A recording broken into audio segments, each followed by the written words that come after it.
Hello and welcome to yet another episode of Smart Indian Agriculture on the federal.com. I am Vivian Fernandes. The fertilizer subsidy is ballooning. In May, the government provided an additional 1.10 lakh crore for it. This exceeds the budget provision of 1.05 lakh crore. This year's fertilizer subsidy may exceed 2 lakh crore rupees and even touch 2.5 lakh rupees, 2.5 lakh crore rupees, according to the Minister for Chemicals and Fertilizer. The subsidy outlay for this year is 55% more than the revised budget estimate of last year. India is the third largest producer of fertilizer and the second largest consumer. Last year, we used 62 million tons of it and spent $24 billion in importing finished fertilizers and inputs. Clearly, we need to reduce fertilizer consumption for three reasons. One is to reduce the import bill, second is to trim the fertilizer subsidy bill, and thirdly, to ensure that we do agriculture in a sustainable manner by not polluting the water, soil, and the air. How can we do this? To discuss this, we have with us Dr. G. Ravi Prasad, who is former president and whole-time director of Coromandel Fertilizers. He has also held leadership positions in Zuari Agrochemicals as well as IFCO, a fertilizer cooperative. Dr. Prasad has his own company which makes soluble fertilizers, which it sells under his own brand name. It also produces soluble fertilizers on contract for other manufacturers. Dr. Ravi Prasad, thank you very much for joining us and for sparing the time. Yeah, good afternoon, Vivian. Thank you very much for the nice intro. In fact, I get into a worrisome position whenever I hear about the fertilizer subsidy figures. And indeed, this number is coming to nearly 75% of the national defense budget of the government of India, which is budgeted at about 76 billion US dollars. So if you add up the fertilizer subsidy, which has been magnanimously given by the government of India, $24 billion, about $32 billion, $24 billion of raw materials which are used into manufacture of fertilizers of different grades.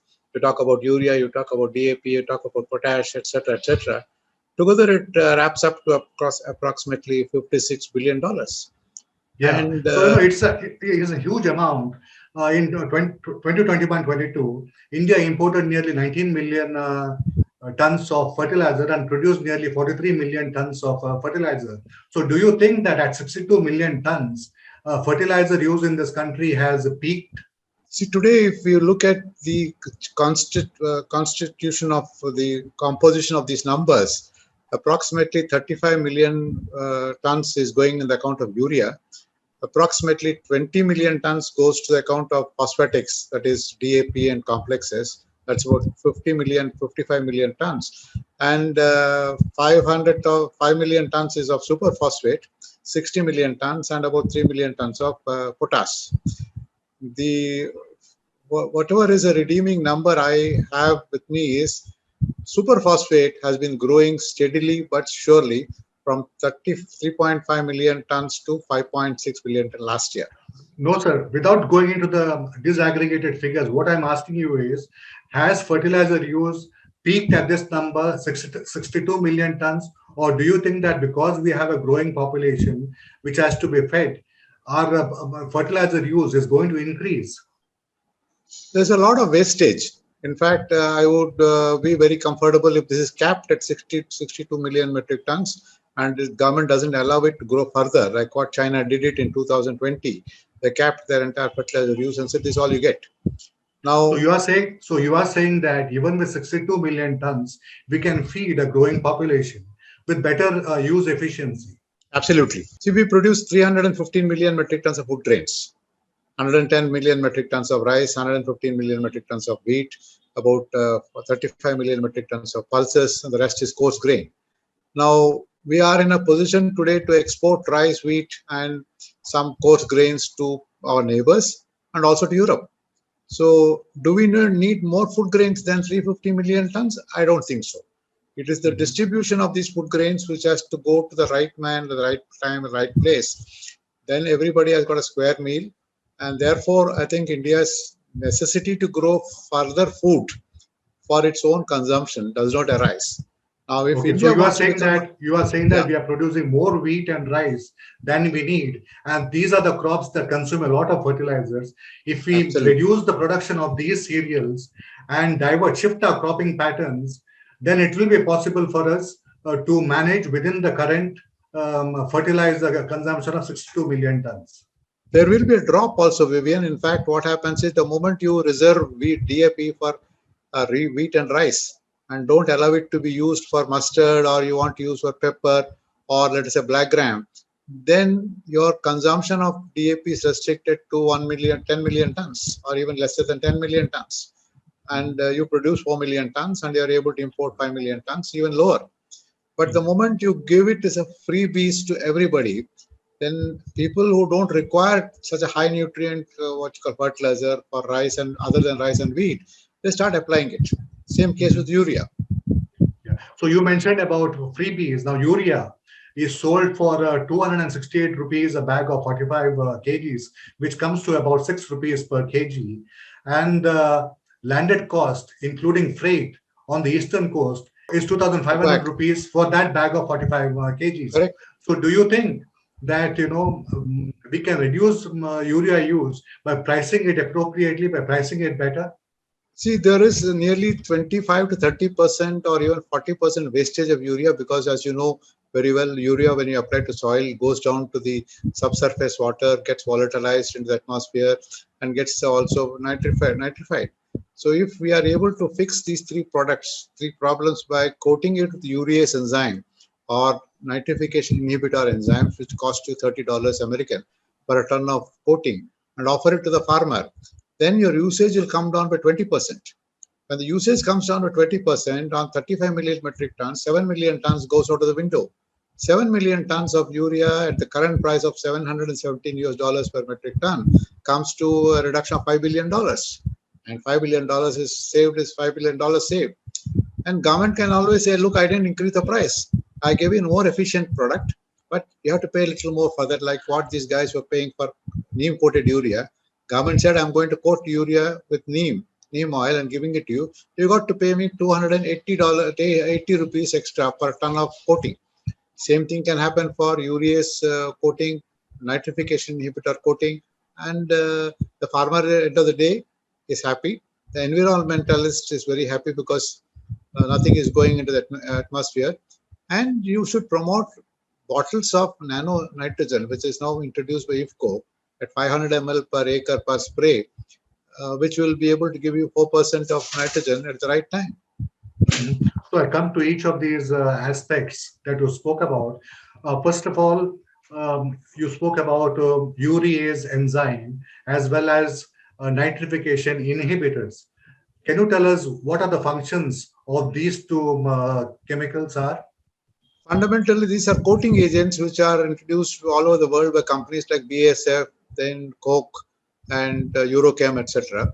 When you have a urea granule, whereas India uses urea prills, and when the urea prills dropped into a paddy field, what happens is the urea quickly dissolves within a period of 2-3 hours, and some of it gets into the atmosphere because nitrogen escapes through the process of volatilization.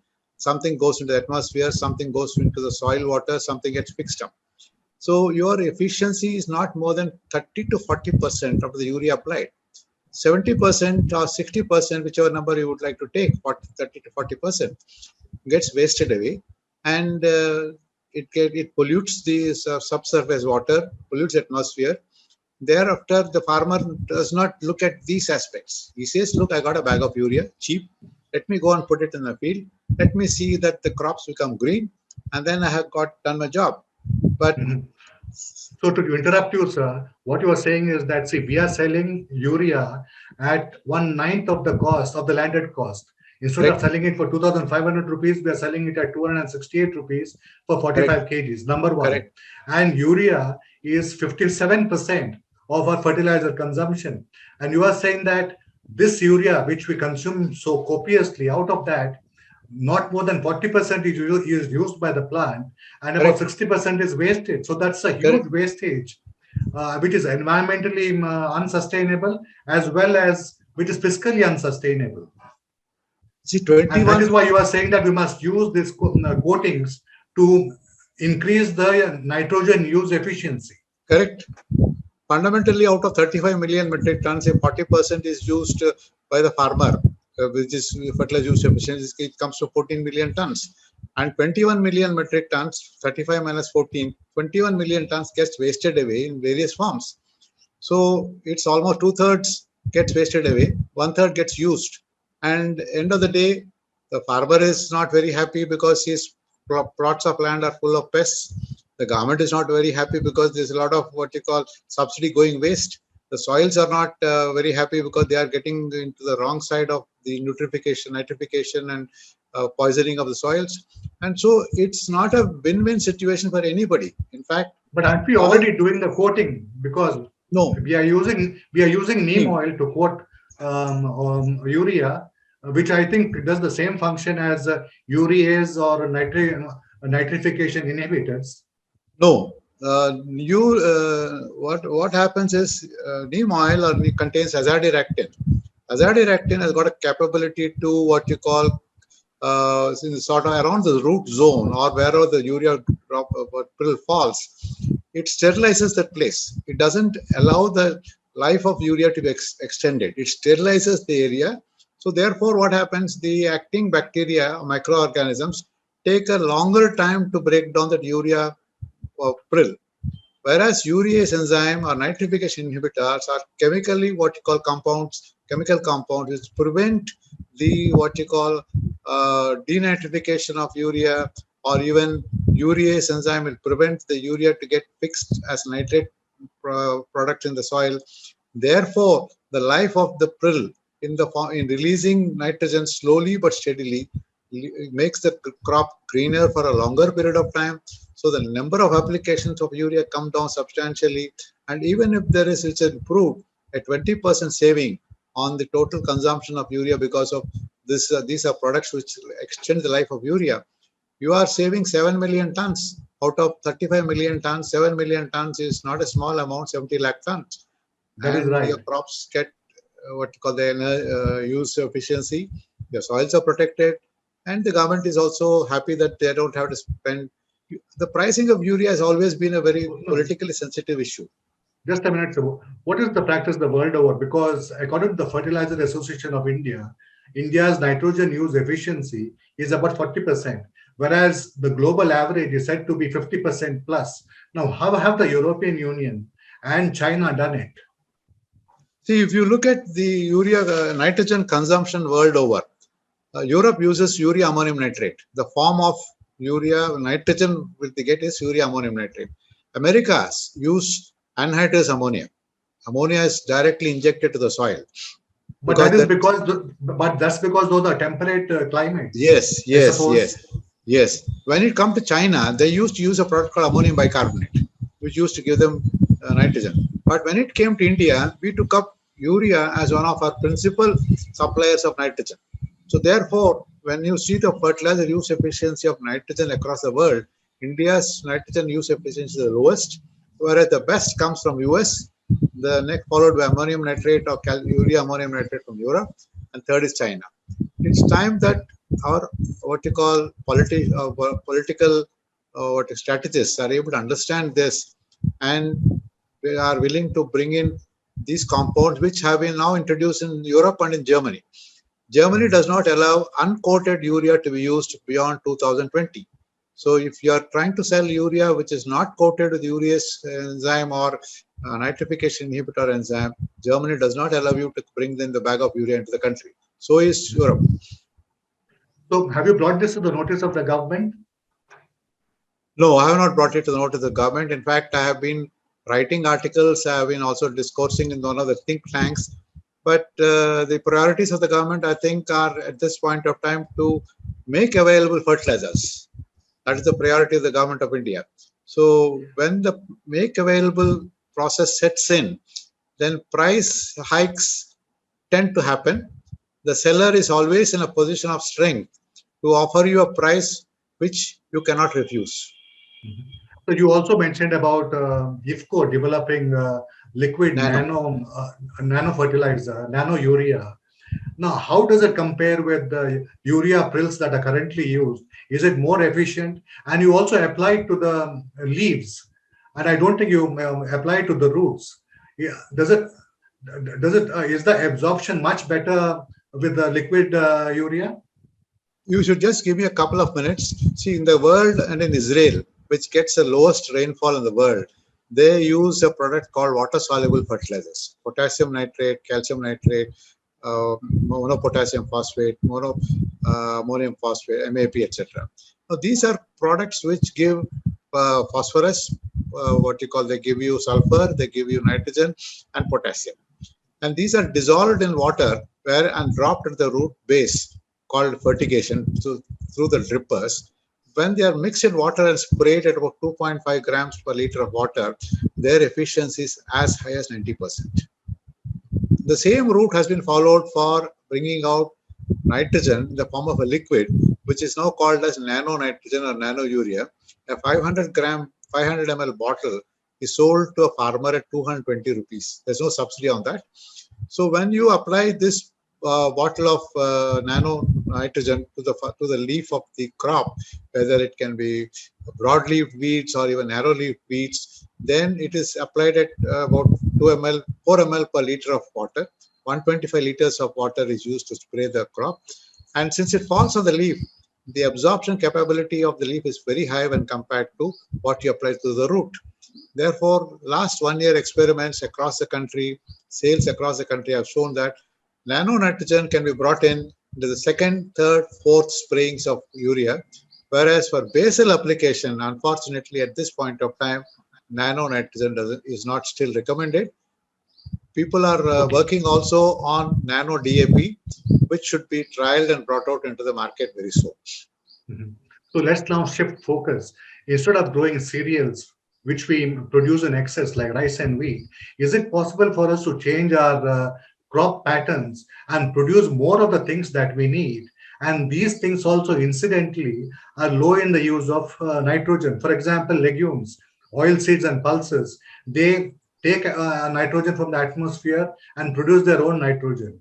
I mean, they store it in the form of nodules. So, is it possible for us to shift away from the cultivation of rice and wheat into the cultivation of pulses and oilseeds, crops that we are deficient in, and which the former chief economic advisor Arvind Subramanian called socially useful crops because they are low in water use and they're also low in the use of nitrogen, which we import at huge cost and at a huge subsidy. So, would you suggest crop diversification as a strategy to reduce nitrogen and fertilizer use? The first and foremost is we were actually a millet growing country in the 1980s. We migrated to rice in the non-rice growing areas because there were schemes which were brought out by political parties that 2 rupees rice is available. People who are used to eating, let's say, Monday, Tuesday, Wednesday, Thursday, Friday, Saturday on millets like sorghum, bajra, or foxtail millet in the form of rotis. And then on Saturday or Sunday, they used to have rice, biryani, and whatever jeera rice they used to have it. Rice was a luxury. But the moment the government said, we will give you rice at 2 rupees per kilo, most of the millet growing areas got converted into rice growing areas. And when rice growing areas increased, you had to bring out water from below the surface. You had to pump out water using bore wells. So free electricity was provided to the farmers. When free So you are electricity was provided, suggesting, you are suggesting that we go back and grow yes. more millets. But what I understand is that the productivity of millets is not as high as that of wheat and rice, which is why farmers might not find it profitable to grow millets. It can be corrected. See, two things are there which the government of India does. One is the minimum support price. The moment you are able to increase the minimum support price for jowar, bajra, maize, and thing, automatically the farmer gets, for the cost he has inputted, an output which is very progressive for him. Number two, there are 2 crops in a year. You talk about maize, there are 3 crops in a year. So there are multiple cropping which comes inside. Number two, the output prices today of which people, most of us who buy from the department showrooms, today millets are being sold at upward of 80 rupees per kilo, whereas But rice those is are sold. branded. Those are branded millets, sir. How much of Even that non-branded price? also we get it 60 rupees, 70 But how rupees. much of that price? How much of that price goes to the farmers?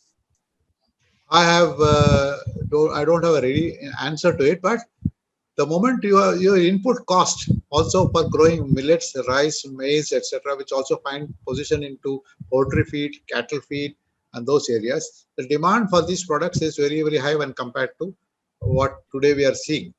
There So you can are be, as saying you that rightly you said, are saying that you are saying that the cost of production is lower than that of rice and wheat, which is why the correct, correct. profitability can be as good. Now, coming to the other point, what about pulses? Do you think that the government must incentivize the cultivation of pulses?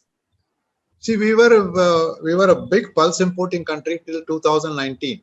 When we went to Project Shakti, today we are producing very good quantity of pulses, and government should promote the what you call consumption of pulses through market intervention. That is, if you are going to have black gram, and product is being sold anywhere between 130 rupees per kilo to 200 rupees per kilo. 200 rupees is the branded best quality black gram. 130 rupees per kilo is the non-branded black gram. So if that their intervention, market intervention is brought in by the government and increase the consumption of what you call pulses. The biggest what you call knight in dark what you call armor is oil seeds. If we are able to divert large tracts of what you call Indian agriculture to growing oil seeds, it can be peanuts, it can be what you call mustard, rape, or you talk about soybean, and then push up their cultivation to record levels, then India's net import of what you call edible oil comes down substantially. So all these crops can be grown in marginal or low fertile areas across the country. The only thing is, since there are no buyers for these oil seeds from the local markets, people tend to migrate to wheat, rice, and pulses. My conceptual thinking is India does not require more than today 200 million metric tons of cereals and about 70 to 80 million metric tons of about 60 70 million metric coarse grains. Pulses, we are comfortable 35 million metric tons. Oil seeds have to jump, they have to double from what it is today. And for their jump, if the government is able to incentivize the farmer per acre of oil seed, they are able to get X rupees as a support, then I think India has come around trying to import less of oils from neighboring countries who try to what you call twist your arm whenever the prices go up across the world, and thereafter you become self-sufficient in edible oil. Sir, I have just enough time to squeeze in one question. We depend on imports, particularly for DAP and muriate of potash, mainly for the raw material, rock phosphate and others. Is it possible for us to produce these fertilizers domestically using non-traditional sources? Can you just highlight some of the ways in which we can do that? We have today what you call very low grade rock available in RSML Rajasthan. The purity of the rock is anywhere between upwards of 24% plus going up to 30%. Now, if that rock is converted into single superphosphate, Brazil is the world's largest consumer of single superphosphate. They grow large tracts of soybean, sugarcane, and oil seeds. And they use only most of the P2O5 consumption of Brazil comes from single superphosphate. If single superphosphate consumption Okay, in single India, superphosphate is one. yeah, What about other alternatives? For see, example, we have a large poultry industry. Do you think that we can use yes, poultry waste as well? poultry waste has been actually what you call ignited at 800 degrees centigrade by a company in Japan, Asahi Fertilizers. They produce a product which is containing 14% P2O5 and 17% potassium. They combine it with ammonia or nitrogen and produce a grade called 12-12-12, which is inorganic organic compound. And India is the largest what we call poultry broiler market. We have enough of poultry waste, but this waste is not being scientifically converted into what you call rightly used products for as a base, supplying what you call phosphorus and potassium. And sugarcane today also supplies you molasses, and from molasses people are taking away potassium, which is about 14%. So water soluble fertilizers, which are in great demand, growing at about 25% year on year, potassium nitrate, calcium nitrate, etc., and seaweed extract. Both on the east coast and west coast, fishermen of Tuticorin, fishermen of Gulf of Cambay, they grow seaweed, which is crushed, and then this is used as a liquid fertilizer which contains potassium. micronutrients. Powdered, what you call seaweed extract is also important. I think All right, so we have got the point. You are saying that we must use poultry waste. We can use low-grade rock phosphate as well as spent wash from sugarcane to correct. grow uh, these alternate fertilizers to produce the alternate fertilizers. Thank you very much for your insights. It was great talking to you. All the best.